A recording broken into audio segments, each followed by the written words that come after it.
আহ, আমি ৰাইজৰ দলে এলানি আন্দোলনৰ কাৰ্যসূচী গ্ৰহণ কৰিব খুজিছো। আন্দোলনৰ কাৰ্যসূচী অনুসৰি আমি অসমৰ বানপানী সমস্যাৰ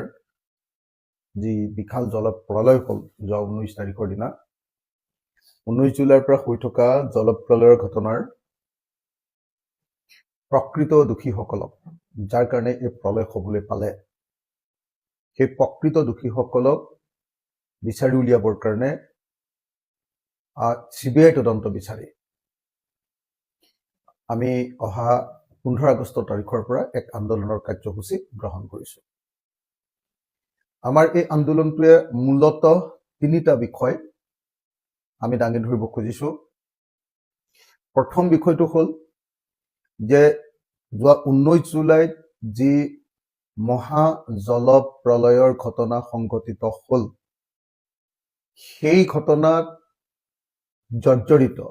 সেই ঘটনাত এফেক্টেড, সেই ঘটনাত ক্ষতিগ্ৰস্ত প্ৰত্যেকটো পৰিয়াল, শিৱসাগৰ, যোৰহাট আৰু চৰাইদেউৰ প্ৰত্যেকটো পৰিয়াল আৰু প্ৰত্যেকটো ব্যৱসায়িক প্ৰতিষ্ঠানৰ কাৰণে অসম চৰকাৰ আৰু ভাৰত চৰকাৰে 10 লাখ টকাকৈ ক্ষতিপূৰণ দিব লাগে। 10 লাখ টকাৰ ক্ষতিপূৰণ পৰিয়ালে প্ৰতি আৰু ব্যৱসায় প্ৰতিষ্ঠানে প্ৰতি 10 লাখ টকাৰ ক্ষতিপূৰণ, এই দাবীত আমি অহা 15 আগষ্টত মই নিজে শিৱসাগৰ বিধানসভাৰ সমষ্টিৰ বিধায়ক হিচাপে শিৱসাগৰ আয়ুক্তৰ কাৰ্যালয়ৰ সন্মুখত অনশনত বহিবৰ কাৰণে সিদ্ধান্ত গ্ৰহণ কৰিছো। আমাৰ দ্বিতীয় দাবীটো হ'ল যে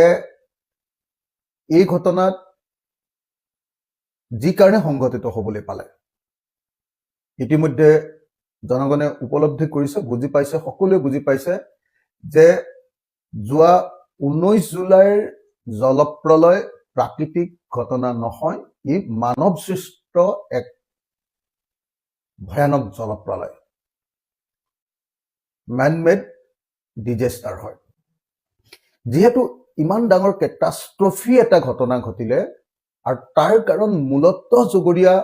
নাগালেণ্ড পাহাৰত চলোৱা অবৈধ কয়লা খনন, নাগালেণ্ড পাহাৰ আৰু নাগালেণ্ড অসমৰ মাজত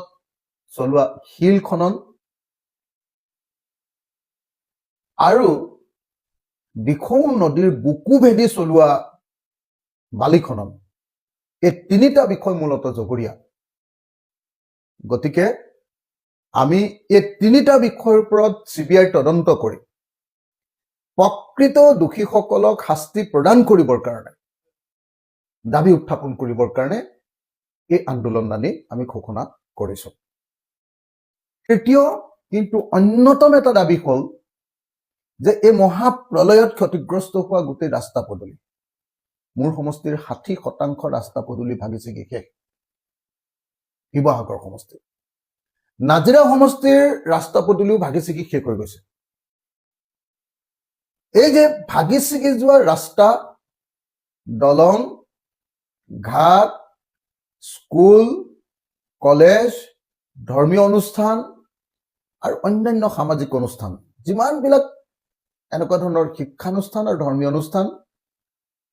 দলঙৰ পৰা ৰাস্তালৈকে যিমানবিলাক পাব্লিক ইনফ্ৰাষ্ট্ৰাকচাৰ আছে, অৰ্থাৎ ৰাজহুৱা আন্তঃগাঁথনি আছে, সেই ৰাজহুৱা আন্তঃগাঁথনিবিলাক নিৰ্দিষ্ট সময়ৰ ভিতৰত সম্পূৰ্ণৰূপে শেষ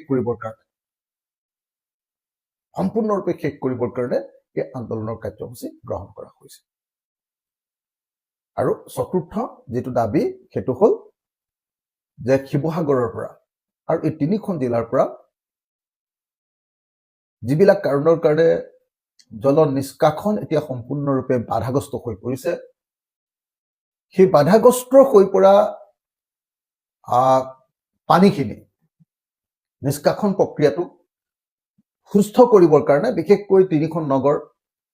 শিৱসাগৰ নগৰ, নাজিৰা, সোণাৰী আৰু শিমলুগুৰি, এই 4খন নগৰৰ পানী নিষ্কাশনৰ ব্যৱস্থা কৰা আৰু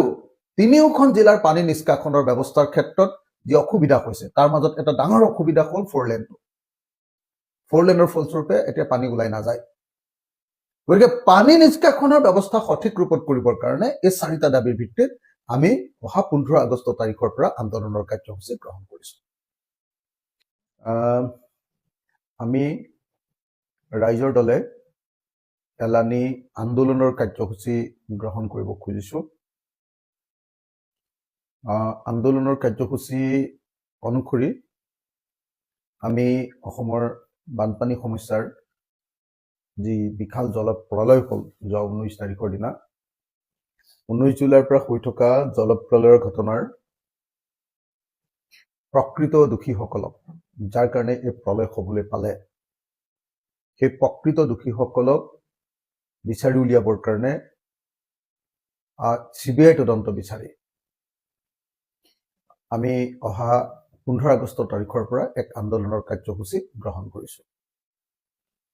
আমাৰ এই আন্দোলনটোৱে মূলতঃ তিনিটা বিষয় আমি দাঙি ধৰিব খুজিছো প্ৰথম বিষয়টো হ'ল যে যোৱা 19 জুলাইত যি মহা জলপ্ৰলয়ৰ ঘটনা সংঘটিত হ'ল সেই ঘটনাত জৰ্জৰিত সেই ঘটনাত এফেক্টেড সেই ঘটনাত ক্ষতিগ্ৰস্ত প্ৰত্যেকটো পৰিয়াল শিৱসাগৰ যোৰহাট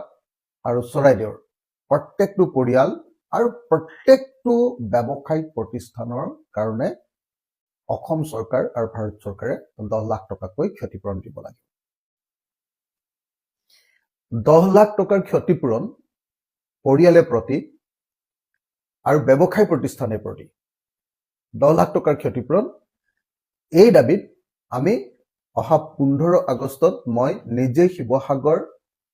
বিধানসভাৰ সমষ্টিৰ বিধায়ক হিচাপে শিৱসাগৰ আয়ুক্তৰ কাৰ্যালয়ৰ সন্মুখত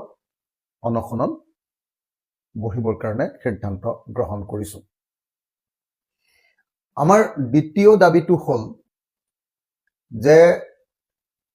এই ঘটনাত যি কাৰণে সংঘটিত হ'বলৈ পালে ইতিমধ্যে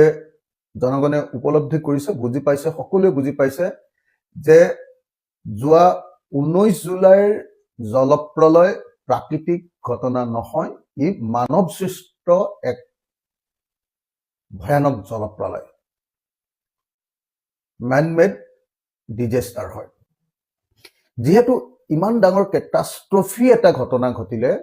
আৰু তাৰ কাৰণ মূলতঃ জগৰীয়া নাগালেণ্ড পাহাৰত চলোৱা অবৈধ কয়লা খনন নাগালেণ্ড পাহাৰ আৰু নাগালেণ্ড অসমৰ মাজত চলোৱা শিল খনন আৰু দিখৌ নদীৰ বুকু ভেদি চলোৱা বালি খনন এই তিনিটা বিষয়